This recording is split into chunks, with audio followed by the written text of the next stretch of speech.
Welcome back guys. Let's talk about these plant. ഇന്ന് ഈ ചെടിയെപ്പറ്റി 2 വാക്ക് പറഞ്ഞിട്ട് പൊക്കോട്ടെ. നമ്മുടെയൊക്കെ പറമ്പിൽ ഈ ഒരു ചെടി വെറുതെ കാടായിട്ടുണ്ടായി വരും. നമ്മൾ വെറുതെ പറിച്ച് ദൂരെ കളയും കേട്ടോ.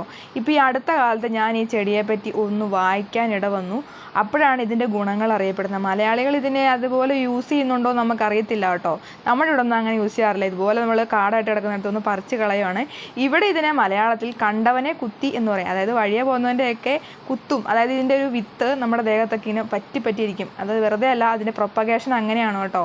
ആനിമൽസിൻ്റെയൊക്കെ ആണെങ്കിൽ രോമത്തിലൊക്കെ ഇതിൻ്റെ വിത്ത് പറ്റിയിരിക്കും കേട്ടോ. ഇതിൻ്റെ ഇലയൊക്കെ ആടുകൾക്കും പശുവിനൊക്കെ ഭയങ്കര ഇഷ്ടമാണ്. പക്ഷേ ഈസ്റ്റേൺ ആഫ്രിക്ക, അങ്ങനെ ആഫ്രിക്കൻ രാജ്യങ്ങളിലൊക്കെ ഇത് ഭക്ഷണമായിട്ട് യൂസ് ചെയ്യാറുണ്ട്. അതുപോലെ ഇതിൻ്റെ ഇല ഉണക്കി പൊടിച്ചിട്ട് നമ്മുടെ തേയിലപ്പൊടി ഇല്ല, അതുപോലെ തേയില ഈ ചായയൊക്കെ ഇട്ട് കുടിക്കാൻ പറ്റും ഗൈസ്.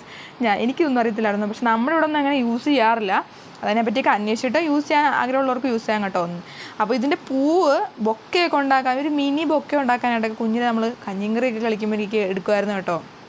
നല്ല ഭംഗിയുള്ള പൂവാണ് കേട്ടോ ഇതിൻ്റെ പൂവിനും ഗുണങ്ങളുണ്ട്. എല്ലാം നല്ല ഡീറ്റെയിൽ ആയിട്ട് ഡിസ്ക്രിപ്ഷനിൽ കൊടുത്തിട്ടുണ്ട് കേട്ടോ. വെറുതെ ഞാൻ പറഞ്ഞ് വിഷമിപ്പിക്കുന്നില്ല.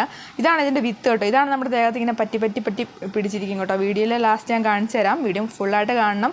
ഈ ചെടിയെ പറ്റി അറിയാവുന്നവരാണെങ്കിൽ കമൻറ്റ് ചെയ്യണം. സ്നേഹക്കൂറ എന്നൊക്കെ മലയാളത്തിൽ പറയും തോന്നുന്നു കേട്ടോ. നമ്മളിവിടെ കണ്ടവനെ കുത്തി എന്നാണ് അറിയപ്പെടുന്നത്. ഇതിൻ്റെ ഒരു വിത്തിൻ്റെ ഒരു ഗുണമാണ് കേട്ടോ.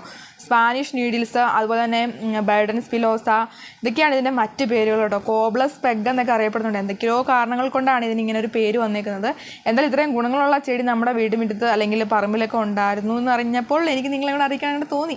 അപ്പോൾ ഇതാണ് ഇതിൻ്റെ പേരിങ്ങനെ മലയാളത്തിൽ വരാനായിട്ട് കാരണം. അപ്പം ഈ ചെടിയെപ്പറ്റി അറിയാവുന്നവരാണെങ്കിൽ ഒന്ന് കമൻറ്റ് ചെയ്യാൻ മറക്കണ്ട. അപ്പോൾ ഇതാണ് ആ സ്മോൾ ബൊക്കെ. വീഡിയോ ഇഷ്ടപ്പെട്ടെന്ന് വിചാരിക്കുന്നു. ബൈ.